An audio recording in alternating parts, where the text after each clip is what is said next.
거룩하신 주님의 이름으로 여러분께 말씀을 드립니다. 오늘 말씀은 은혜라는 단어로 좀 시작해 보겠습니다. 은혜. 고맙게 베풀어주는 신세나 혜택을 말합니다. 이게 국어사전적인 의미입니다. 이렇게 국어사전에 있을 정도로 이 은혜라는 단어는 세상에서 종종 사용됩니다. 기독교 신앙 밖에서도 은혜라는 단어는 사용되고 있는 것이죠. 혹시 이런 동화 읽어보셨습니까? 은혜 갚은 까치. 여기서 말하는 은혜라는 것이 신앙 안에서의 은혜는 아닐 것입니다. 부모님의 은혜, 또 스승의 은혜 할 때도 은혜라는 표현을 사용하지요. 한자 성어에도 은혜를 강조하는 단어들이 있습니다.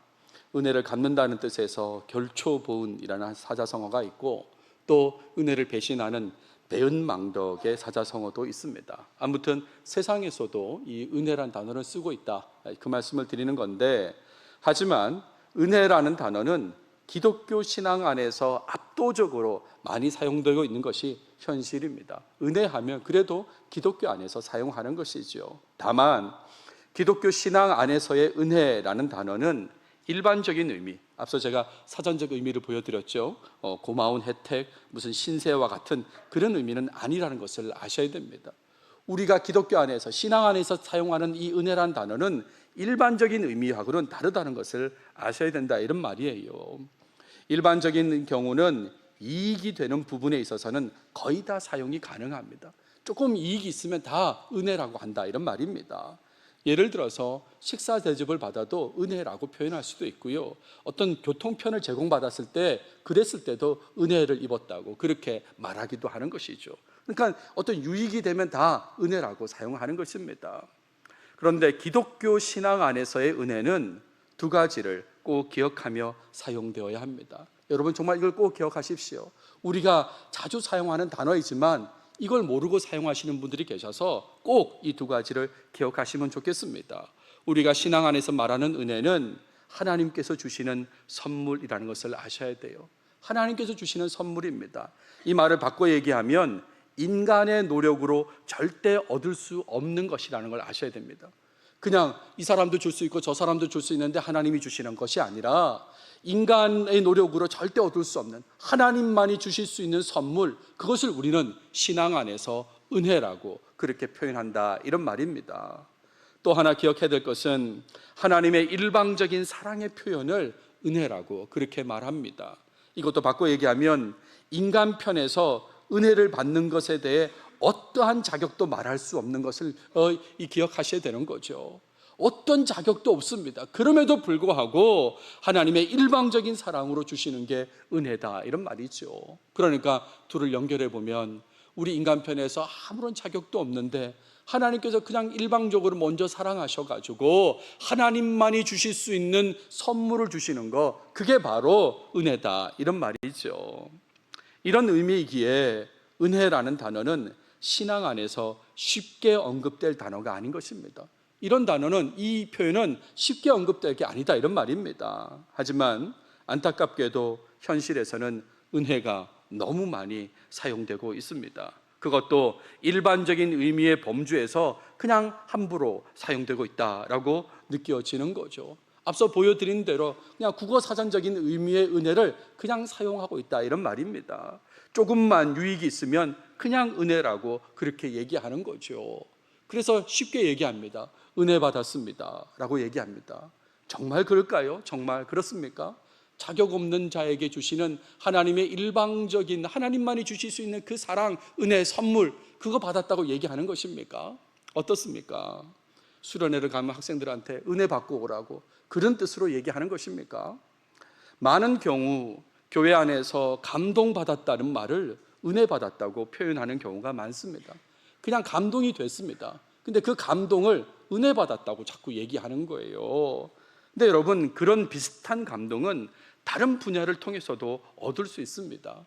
제가 앞서 뭐라고 그랬습니까? 은혜라고 하는 것은 하나님만이 주실 수 있는 거라고, 일방적인 사랑으로 주시는 거라고 말씀을 드렸잖아요. 그런데 다른 세상에서도 얻을 수 있는 감동을 예배 시간에 느꼈다고, 은혜 받았다고 그렇게 얘기한다, 이런 말이에요. 저는 개인적으로 최근에는 잘 보지 않지만 예전에 제가 특별한 필요가 있어서 이걸 본 적이 있습니다. 혹시 아세요? 이산가족을 찾습니다. 1983년도에 방송됐던 내용인데 지금도 유튜브에 이런 데 영상들이 있습니다. 그걸 보면 참 뭉클함을 느낄 때가 있어요. 저는 제3자잖아요.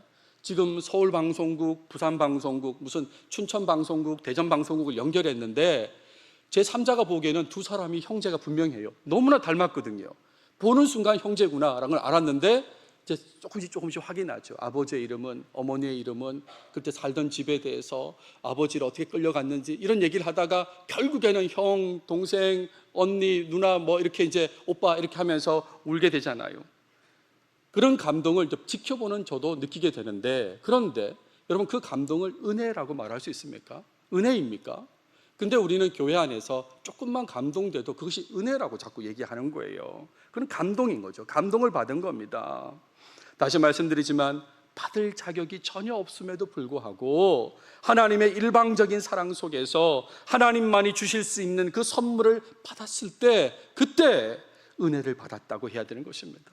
나 은혜 받았습니다. 나 은혜 받았습니다라고요. 그리고 그런 의미를 마음에 두고 성경 속에 은혜란 단어도 이해하셔야 되는 거죠. 성경을 읽다가 은혜란 단어가 나오면 이 은혜는 정말 자격 없는 자임에도 불구하고 하나님께서 일방적으로 사랑해서 주시는 선물이다. 하나님만이 주실 수 있는 선물이다. 이렇게 이해된다 이런 말입니다. 바울이 편지를 쓸 때마다 고린도전서뿐만 아니라 거의 대부분 편지에 이렇게 인사합니다. 하나님 우리 아버지와 주 예수 그리스도로부터 은혜와 평강이 있기를 원하노라.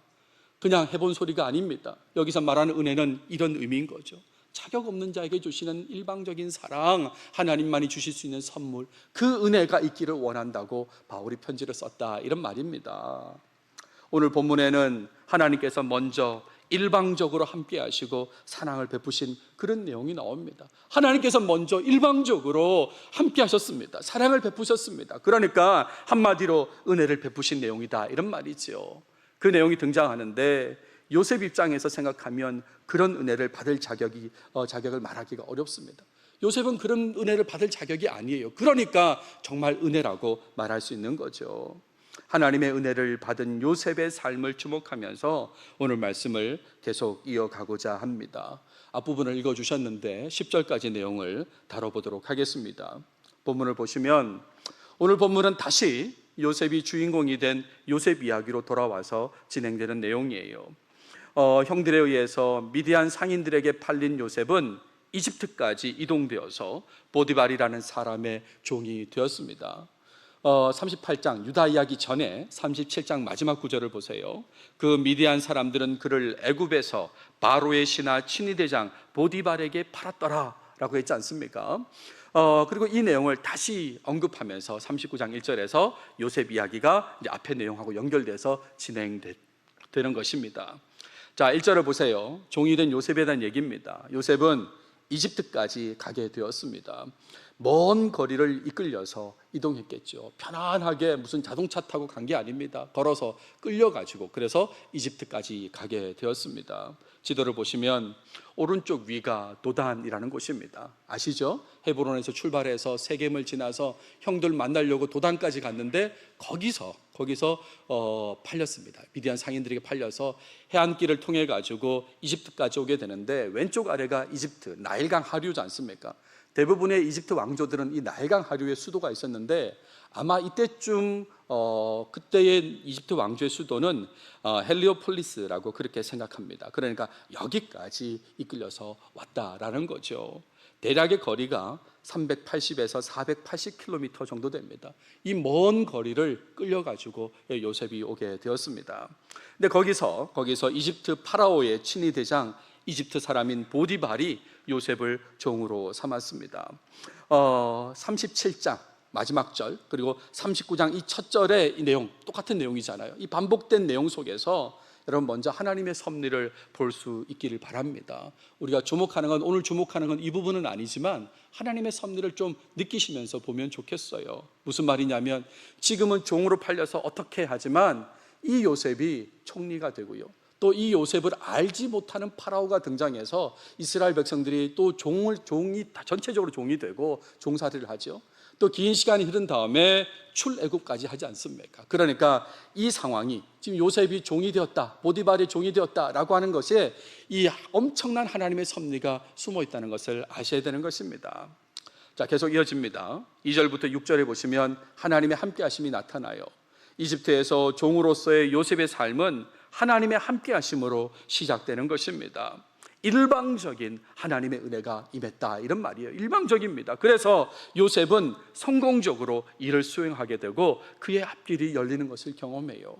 우리 성경에는 그가 형통한 자가 되어 라고 이렇게 짧게 되어 있지만 하나님의 함께 하심으로 요셉은 하는 일마다 형통함을 보는 겁니다. 뭐 다 잘 되는 거예요. 특별히 그래서 집 안에서 일하는 위치가 되었습니다. 성경에 보시면 그의 주인 애굽 사람의 집에 있으니 라는 표현이 나오는데, 이 말은 집 밖에서 일하는 종이 아니라 집 안에서 일하는 조금 높은 위치의 종이 되었다, 이런 말입니다. 하나님이 함께 하셔가지고 일이 잘 되게 하니까, 그러니까 요셉이 집 안에서 일하는 그 종이 되었다, 이런 말이죠. 그리고 계속 이어집니다. 보디발이 이 상황을 보았다 그랬습니다. 하나님께서 요셉과 함께 하셔서 요셉의 일을 형통케 하시는 것을 보디발이 보았다는 거죠. 여기서 여러분 한번 생각해 보십시오. 보디발이라는 사람이 여호와 하나님이라는 존재를 어떻게 알았을까요? 이것은 요셉이 여호와 하나님을 계속 언급하는 걸 들었기 때문에 그런 거죠.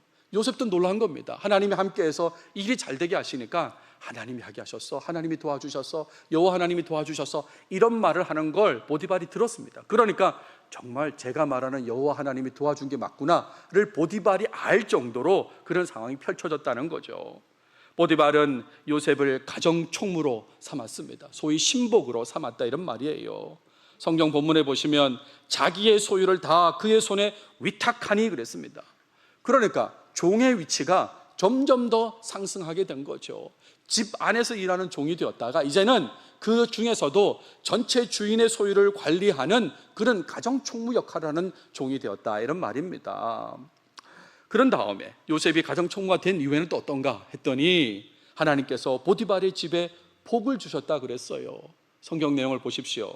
여호와께서 요셉을 위하여 그 애굽 사람의 집에 복을 내리심으로 여호와의 복이 그의 집과 밭에 있는 모든 소유에 미친지라 그랬습니다. 얼마나 놀랍습니까? 일방적인 그 하나님의 은혜가 잠깐 나타나고 마는 게 아니라 지속적으로 발전적으로 나타나는 거예요. 하나님이 함께 하셔서 은혜 베푸셔가지고 요셉이 가정총무가 된 다음에 별로 안 좋았더라가 아니라 더 복을 주셔가지고 지속적으로 발전적으로 나타나게 한다, 이런 말입니다. 보디발은 더욱 요셉을 신뢰하게 되고요, 자신의 모든 소유를 요셉에게 또 맡겼다고 얘기가 됩니다. 종으로 시작된 이집트에서의 요셉의 삶입니다. 근데 놀랍게 변화되었습니다. 여러분 놀라셔야 됩니다. 왜냐하면 요셉이 팔렸어요. 얼마나 암울합니까? 그런데 몇 절 지나지 않아서요, 지금 내용이 얼마 가지 않아서 요셉은 하나님의 함께 하심, 형통케 하심, 은혜로 가정총무 역할을 하면서 지금 하나님이 주시는 복을 주인도 느끼게 그렇게 되었다, 이런 말이잖아요. 물론 보디발이 예외로 한 것이 있습니다. 본문에 보시면 자기가 먹는 음식 외에는 간섭하지 아니하였더라 그랬습니다.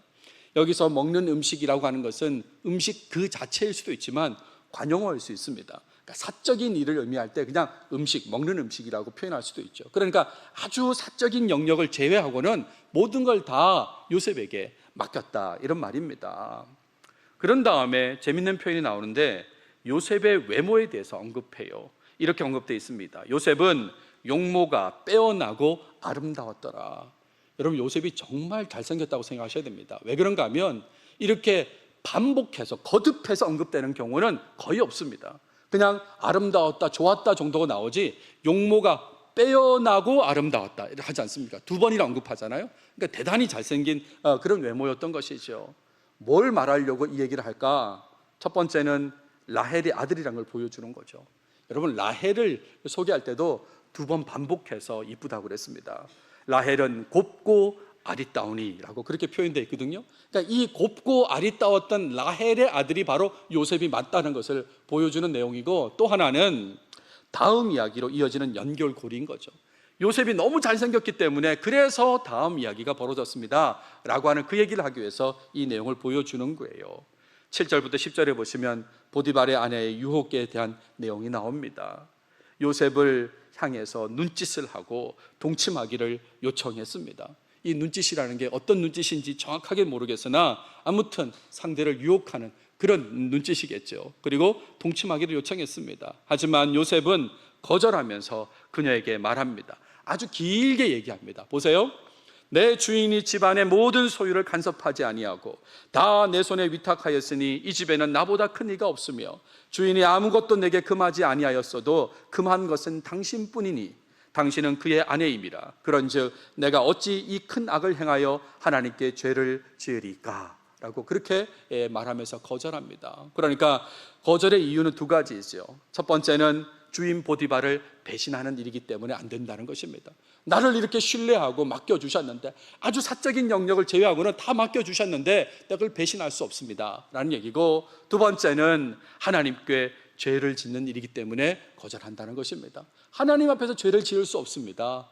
그렇게 얘기했죠. 그런데 요셉의 거절에도 불구하고 보디발의 아내는 계속해서 요청하는 그런 내용이 나옵니다. 본문에 보시면 여인이 날마다 요셉에게 청하였으니, 날마다 요셉에게 청했다고. 요셉 얼마나 힘들었겠습니까? 요셉은 그런데 확실히 거절의 뜻을 보여줍니다. 요셉이 듣지 아니하여 동침하지 아니할 뿐더러 함께 있지도 아니하니라. 함께 있지도 않았다. 단호한 거절의 모습이다 라고 할 수 있는 거죠.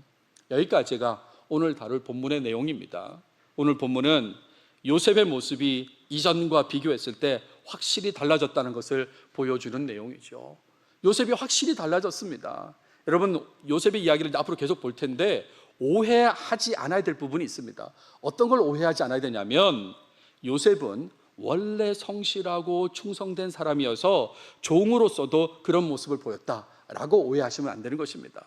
요셉이 원래 성실한 사람 아니야? 원래 충성스러운 사람 아니야? 그러니까 종이어서도 성실하고 뭐 다른 관리 때도 성실하고 그런 거 아니냐라고 생각하지 마시라, 이런 말입니다. 그건 오해입니다. 오해.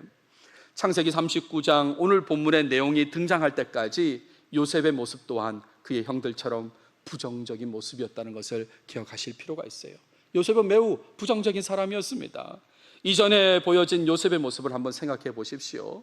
일단 형들의 잘못을 고자질하는 사람이었습니다. 이게요, 그냥 뭐 나온 얘기가 아니라 요셉 이야기의 바로 시작 장면입니다. 요셉 이야기를 시작하면서 나온 얘기, 요셉은 고자질하는 사람이었어요. 형을 고자질하는 사람이 바로 요셉이다, 이런 말입니다. 부정적으로 했다 이런 말이죠. 그리고 형들의 마음을 이해하지 않습니다. 혼자 채색 옷을 입었어요. 여러분, 혼자 채색 옷을 입었다는 말이 무슨 말입니까? 그냥 좋은 옷 입었다는 얘기가 아니라 일하지 않았다는 것입니다. 좋은 옷 입고 어떻게 일을 합니까? 그러니까 형들은 계속 일하고 자기는 놀고 있는 그런 상태.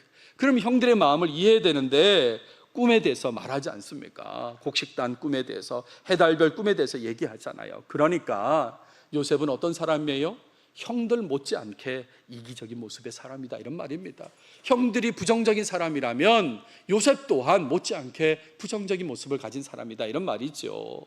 게다가 요셉은 형들에 의해서 죽을 뻔했잖아요. 구덩이에 던져져서 죽을 뻔했고 결국에는 이집트까지 종으로 팔려갔습니다. 이 과정에서 형들에게 요셉은 살려달라고, 자신을 팔지 말라고 간청했을 것입니다. 이미 뒤에 그 44장 얘기를 제가 한번 소개한 적이 있습니다. 요셉은 정말 형들에게 간청했었습니다. 그러니까 그런 모습을 한번 상상해 보세요. 근데 그 간청이 거절되었잖아요. 이 거절된 요셉이 가지고 있을 분노의 감정, 그 감정을 한번 떠올려 보십시오. 얼마나 분노했을까요? 내가 살려달라고 그랬는데, 내가 팔지 말라고 그랬는데 형들이 나를 팔았다고 얼마나 분노했을까. 특히나 종으로서의 생활을 시작하면서 분노는 더 커질 수도 있습니다. 그 몇백 킬로미터를 이끌려 걸어갈 때의 분노와 진짜 어떤 집에 배속되어 가지고 이제 속해서 거기서 종으로서 생활할 때는 더 큰 분노가 생길 수도 있는 거죠. 요셉의 모습이 이런 모습이다, 이런 말입니다. 아니, 다르게 생각하면 염세적인 그런 사람이 될 수도 있는 거죠. 세상을 다 싫어하는 거예요. 이것도 싫고 저것도 싫고 뭐 일도 하기 싫고, 이런 모습으로 요셉이 바뀔 수도 있지 않습니까? 그런데 오늘 본문에 따르면 요셉은 이집트에서 종의 생활을 시작하면서 하나님 앞에서 좋은 모습만 보여줍니다. 웬걸 이렇게 바뀐 모습을 보이나? 요셉은 완전히 달라진 모습을 보입니다. 앞서 제가 말씀을 드렸는데 보디발이 여호와 하나님을 알았다라고 하는 것은 요셉이 보디발에게 여호와를 말했다는 거지 않습니까? 아니 왜 이렇게 일이 잘 됐냐면 여호와 하나님이 도와주신 것 같아요. 도와주신 것 같아요. 하나님을 얘기하니까 보디발도 여호와 하나님이 도와주신 걸로 알았다 이런 말이지 않습니까? 그 정도로 요셉은 하나님을 계속 언급하는 사람이었습니다. 또 자신의 위치가 올라가도 교만하지 않았던 사람이고 보디발의 아내의 유혹을 거절했던 사람입니다. 결정적인 것은 하나님께 죄를 짓지 않으려고 했다는 것이죠. 이런 모습이 요셉의 모습입니다. 하나님을 제대로 의식하는 삶, 하나님을 경외하는 삶, 그런 모습으로 요셉이 완전히 바뀌었다는 거죠. 아니 그런 모습이 아니었는데 요셉이 이렇게 바뀐 것입니다. 어떻게 요셉은 이렇게 하나님을 의식하는 사람으로 변화될 수 있었을까요? 어떻게 이렇게 변화될 수 있었을까? 그것은 요셉을 사용하기로 작정하신 하나님께서 함께 하시는 은혜를 주셨기 때문에 그런 거죠. 하나님께서 은혜를 주셨기 때문에 이렇게 바뀐 것입니다. 먼저 일방적으로 요셉을 찾아서 함께 하시는 은혜를 주셨기 때문이다 이런 말이죠. 여러분 39장 2절을 보세요. 여호와께서 요셉과 함께 하심으로 이렇게 시작하지 않습니까? 여러분 요셉 이야기가 다시 시작하면서 1절은 37장의 마지막 절을 반복한다고 그랬습니다. 요셉이 보디발의 종이 되었다라고 하는 설명의 내용이에요. 그리고 이제 종의 생활을 시작하는 것은 2절부터인데 2절의 시작 자체가 하나님께서 함께 하셨다는 걸로 시작하는 겁니다. 요셉은 그런 자격이 없는데, 그런 모습의 사람이 아닌데, 그런데 하나님께서 요셉과 함께 하심으로 시작하면서 은혜를 받게 하셨다 이런 말이죠. 그래서 요셉은 하나님께서 형통케 하심을 삶 속에서 경험하게 된 것입니다. 주인의 인정을 받아서 집 안에서 일하게 되었다가 이후에는 가정총무의 역할까지 하게 되었지 않습니까? 요셉이 뭐라고 얘기하죠? 이 집에는 나보다 큰 이가 없으며, 이 말이 무슨 말이냐면요, 나 같은 권한을 가진 사람이 없다 그런 얘기거든요. 이 집 안에는 주인 말고 나 같은 권한을 가진 사람이 없습니다 라고 말할 정도로 하나님께서 그를 높여주신 것입니다. 이렇게까지 인도하신 하나님의 크신 은혜를 깨달았기 때문에, 하나님이 함께 하시고 형통케 하시고 높여주신 걸 깨달았기 때문에 요셉은 하나님 중심으로 하나님만 의식하는 모습으로 완전히 변화된 것이다 이런 말입니다. 그래서 오늘 적용점으로 말씀드리고 싶은 것은 일단 하나님의 은혜를 그 의미에 맞게 제대로 깨달으시기 바랍니다. 여러분들이 지금까지 사용했던 그런 의미 말고요, 그냥 쉽게 사용했던 그런 의미 말고 정말 하나님께서 주시는 그 하나님의 선물로서, 일방적 사랑과 함께한 그 선물로서의 의미를 제대로 깨달으시고, 그리고 은혜를 받은 자로서 합당하게 살아야 된다는 말씀을 드립니다. 여전히 하나님을 잘 의식하지 않고 변화되지 못한 모습으로 살아간다면, 그렇다면 하나님의 은혜를 깨닫지 못해서 그런 것이다라고 생각해야 되는 거죠.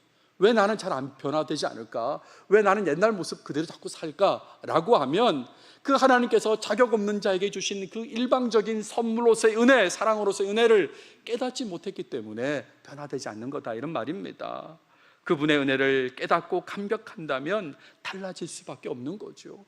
요셉도 달라졌지 않습니까? 그러니까 하나님의 은혜를 제대로 깨달으면 달라질 수밖에 없습니다. 만약에 요셉이 하나님의 은혜, 하나님의 함께 하심을 깨닫지 못했다면 어떻게 됐을까요? 어떻게 됐을까? 앞서 말씀드렸잖아요. 아무래도 염세적인 태도로 살았지 않았을까? 세상을 싫어하면서 불평 가득한 모습으로, 분노가 가득 찬 모습으로 살다가 비참하게 삶을 마무리했을 수도 있을 것입니다. 하나님께서는 그런 요셉을 너무나 잘 알고 계셨기 때문에 먼저 일방적으로 은혜를 베푸신 것입니다. 그 은혜는 보디발까지 알 수 있도록 그렇게 하나님께서 일방적으로 다가가셔가지고 함께 하시면서 은혜를 베푸셨어요. 한편 요셉은 그 하나님의 은혜, 하나님의 함께 하심, 형통케 하심을 깨달았을 때 이전의 부정적인 모습에서 확실히 달라진 모습을 보였습니다. 요셉 또한 하나님의 은혜를 깨달으니까 달라진 모습을 보인 것이죠. 그렇게 변화된 요셉을 하나님께서는 이후에도 어려움이 발생하지만 그 어려움 속에서 건져내시고 총리까지 높이시지 않습니까? 시작은 하나님의 일방적인 은혜였습니다. 시작은 하나님의 일방적인 은혜인데, 은혜를 받은 사람이 깨닫고 변화되는 반응을 드러내니까 더 놀라운 역사가 발생했다. 이게 바로 지금 앞으로 다룰 요셉 이야기의 핵심이지 않습니까? 여러분 자신의 삶을 한번 잘 생각해 보십시오. 잘 또 한번 살펴보세요. 나는 하나님의 은혜를 잘 깨닫고 있는가? 그 의미에 맞게 나는 정말 하나님의 은혜를 잘 깨닫고 있는가? 받을 자격 없는 나에게 주신 그 하나님의 은혜를 깊이 깨닫고 감사하며 살아가고 있는가?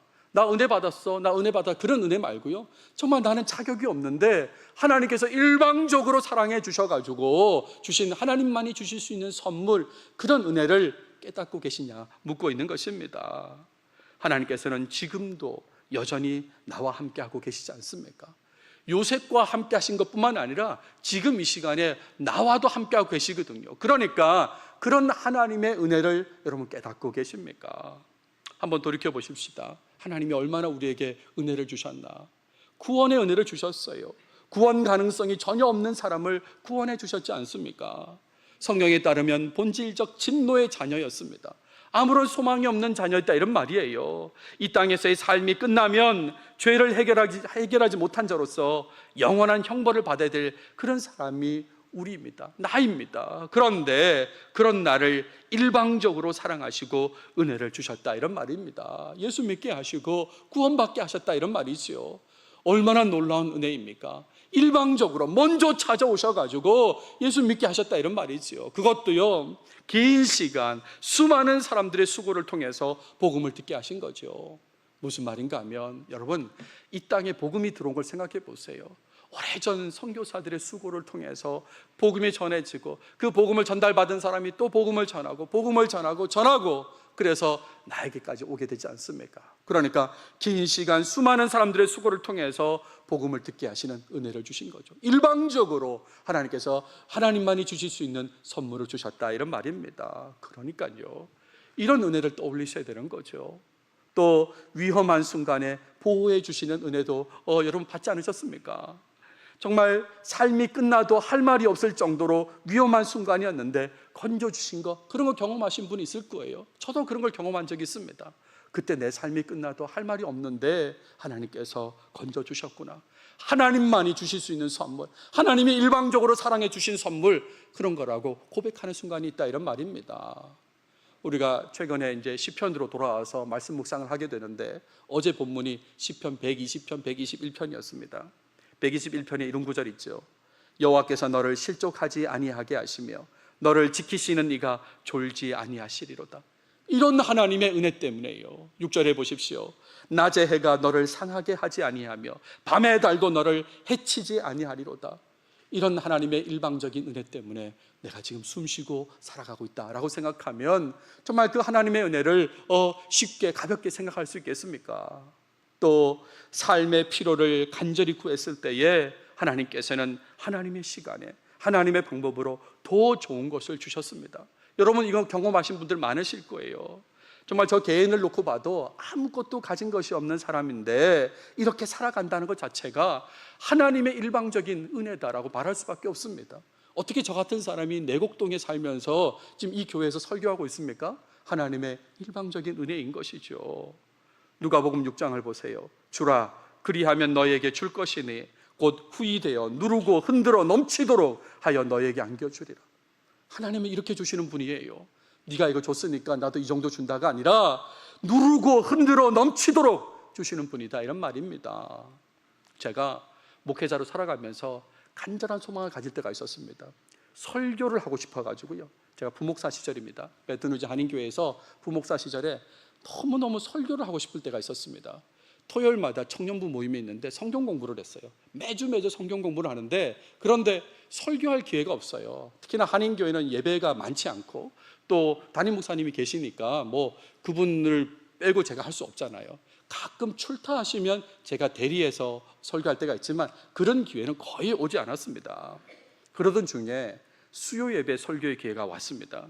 어떤 때냐면 추수감사절을 앞두고 전 교인들이 그랜 아일이라는 곳에 낚시하러 가는 그런 이벤트가 있었습니다. 그러니까 대부분의 교인들이 낚시터로 가기 때문에 담임 목사님은 거기서 수요 예배를 인도하시는 거예요. 그러니까 이 현장에 가지 못하는 사람들 몇 사람 안 남아있는 수요 예배 모임이 있었는데 제가 거기를 이제 맡아달라고 부탁을 받아서 거기 갔는데 제가 얼마나 기쁘게 갔는지 모릅니다. 거기 가서 설교하고 그리고 늦게 제가 이제 낚시 그 그레나일로 합류하게 됐는데 그런 적도 있고요. 또 한 번은 수협의 설교기가 또 주어졌는데 그때는 제가 차가 없었어요. 아내가 차를 가지고 다른 곳에 갔기 때문에 차가 없는데 설교를 하고 싶은 마음에 렌터카를 빌려가지고 그래가지고 비용을 지불해서 그래서 운전해 가가지고 설교하고 왔거든요.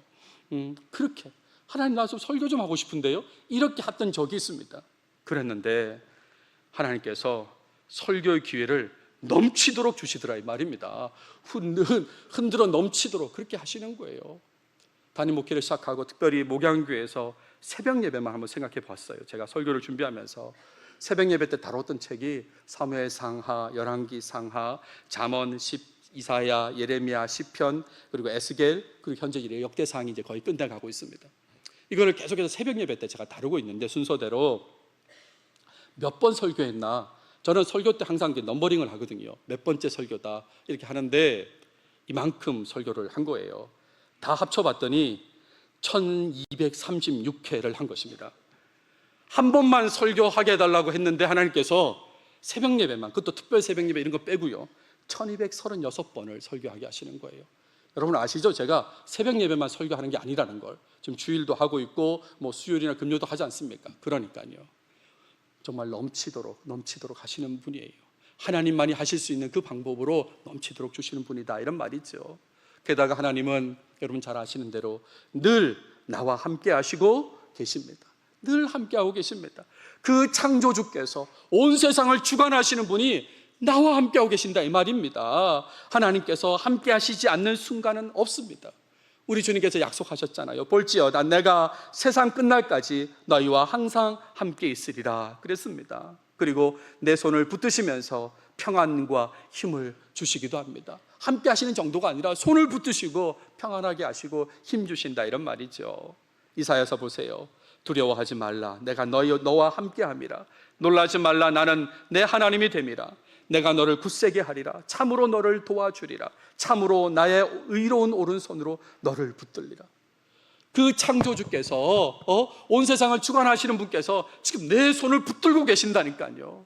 일방적으로 하나님만이 하실 수 있는 그 일을 지금 나에게 하신다 이런 말입니다. 얼마나 놀랍습니까? 이런 은혜가 우리 입에서 은혜라고 고백되어야 된다 이런 말이죠. 이런 하나님의 은혜를 꼭 제대로 깨닫기 바랍니다. 하나님의 은혜를 깨닫는 것의 시작은요, 나는 그 은혜를 받을 자격이 없다는 거예요. 여러분 이게 시작입니다. 나는 자격이 없습니다. 그냥 좋다 이런 게 아니라 나는 자격이 없는데 하나님께서 은혜 주셨다는 거죠. 여기부터 시작해야 됩니다.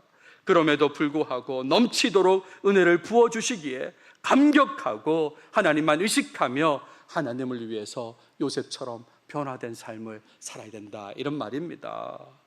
설교를 준비하면서 대학 시절에 학점을 주신 교수님이 생각났습니다. 조직신학을 가르치신 교수님인데 그분 별명은 A 패트리어트호입니다. 패트리어트호. 지하 벙커에 후세인이 숨어도 뚫고 들어와서 뭐 이렇게 하는 그 미사일이라고 하는데 정말 A를 받기 싫어서 막 숨는 학생까지도 쫓아가가지고 A를 주시는 분이어가지고 그분 별명이 A 패트리어트호다. 근데 제가 입학했을 때 이미 은퇴하신 교수님인데 저희 과의 교수님으로서 교양 과목을 가르친 교수님이 계셨어요. 그분 별명은 A 폭격기. 그냥 융단 폭격을 하는 거예요. 폭격을. 학생이 시험 중에 우리말로 컨닝이요, 치팅을 했다는 거죠. 근데 교수한테 걸렸습니다. 그 시험지를 뺏은 교수님이 얘기하셨어요. 그 학생한테 너는 F야 이렇게 해야 되는데 너는 B야 이렇게 얘기하셨습니다. 너는 B야. 그러니까 다 사실 제가 일부 설교 끝나고 잠깐 쉬는 그 제 사무실에서 그 교수님을 제가 검색을 했는데 놀랍게도 일주일 전에 소천하셨더라고요. 지난 주일날 101세로 소천하셨는데 아무튼 그런 교수님이 계셨어요. 근데 제가 더 생각이 나더라고요. 여러분 아시죠? 최근에 미국이 이란 공격할 때 벙커 버스터 떨어뜨린 거 아시죠? 그죠? 우리 교회 높이, 이 건물 높이만한 이 콘크리트가 있어도, 지하에 있어도요, 그걸 뚫고 들어가는 폭탄이지 않습니까? 하나님이 주신 은혜가 그런 게 아닌가. 정말 그럴 자격도 없고 그럴 생각도 없었는데 하나님께서 벙커 버스터를 떨어뜨려 가지고 나를 하나님 자녀로 삼아주시고 어려울 때 건져주시고 필요한 거 채워주시고 늘 함께 하시고 손 붙잡아 주시고 그렇게 하신다, 이런 말이죠. 오래된 소설 중에요, Daddy Long Legs라는 소설이 있습니다. 1912년에 나온 소설이니까요, 오래됐죠. 우리말로는 키다리 아저씨라는 소설입니다. 주인공 여대생 주디가 키다리 아저씨라고 부르는 자신의 후원자에게 대학교 생활에 대해서 편지를 쓰는 그런 형식으로 구성되어 있습니다. 무슨 말씀 드리려고 그러냐면, 이 든든한 후원자만 있어도요, 삶은 매우 평탄할 수 있습니다. 우리가 살아갈 때에 든든한 후원자만 있어도, 예를 들면 여러분 후원자가 삼성가다 그러면 여러분 든든하지 않겠습니까? 아닙니까? 아무튼 그런데 온 세상 창조주 주관자이신 하나님께서 나의 후원자가 되신다면 얼마나 놀랍습니까? 그렇잖아요. 세상에 좀 힘있고 능력 있는 분이 후원자가 돼도 든든한데, 온 세상 창조주 주관자이신 하나님께서 나의 후원자가 되셔서 때마다 은혜를 베풀어 주십니다. 얼마나 놀라워요. 자격 없는 자였는데요. 그러니까 자격 없는 자로서 은혜를 제대로 깨달으시고 은혜의 빚진 자로서 하나님만 의식하는 삶, 변화된 삶, 그런 삶을 살아가시길 바랍니다. 제가 허리케인 카트리나 얘기 참 많이 했지 않습니까? 그때 도와주신 분이 많은데 그 중에 한 분이 한국을 방문한다면 제가 어떻게 할까요? 특히나 저희 가정을 어려울 때에 집으로 초대해서 방 한 칸을 내주시고, 그리고 저희를 돌봐주신 그 교수님 가정이 있습니다. 루이지애나 주립대학 교수님 가정인데, 그분이 한국에 오신다면 제가 어떻게 할까요? 어떻게 할 것 같습니까? 은혜 받은 자로서, 신세진 자로서 가만히 있을 수 없을 거 아닙니까? 그때 그렇게 도와주셔서 감사하다고. 기한이 없었습니다. 한 달 있든지 두 달 있든지 이런 기한이 없고 언제까지 머물지도 모르는데 우리를 기꺼이 받아주셔서 우리 가정을 살게 하셨거든요. 근데 사람도 이렇게 생각되는데 하물며 하나님은요, 하나님의 은혜에 하나님을 깨달았다면 그 은혜에 더 적극적인 합당한 반응을 보이며 살아야 된다, 이런 말이에요. 말씀을 마무리하겠습니다. 하나님의 은혜를 깨닫고 완전히 달라진 그 요셉처럼 변화된 여러분 모두가 되시길 바랍니다. 은혜라는 단어를 많이 사용하면서도 아무런 변화 없이 살아가는 삶, 그런 삶을 정말 멈추시길 바랍니다. 그리고 이제부터는 은혜라는 단어를 사용할 때마다 그 의미를 제대로 아시고 좀 깊이 은혜를 깨달으셨으면 좋겠어요. 자격 없는 자임을 잊지 않으시고 하나님의 은혜를 늘 감사히 여기면서 하나님만 위해서 변화된 삶을 살아가시는 여러분 모두가 다 되시길 바랍니다. 기도하겠습니다. 하나님 감사합니다. 오늘 또 우리에게 창세기를 통해서 말씀해 주셔서 감사합니다. 특별히 하나님의 함께하심, 그 하나님의 일방적 은혜를 통해서 요셉이 변화된 모습을 보게 하셨습니다. 하나님, 이런 요셉의 변화된 모습이 우리 삶에도 나타나게 도와주시옵소서. 쉽게 은혜를 말하고 쉽게 생각하는 사람 아무도 없게 하시고, 정말 자격 없는 자에게 주시는 일방적인 하나님의 사랑, 하나님만이 주실 수 있는 그 선물로서의 은혜를 떠올리면서 정말 제대로 깨닫고 하나님을 위해서 변화된 삶을 살아가는 우리 모두가 꼭 되게 해 주시옵소서. 이 모든 말씀 예수님의 이름으로 기도드렸습니다. 아멘.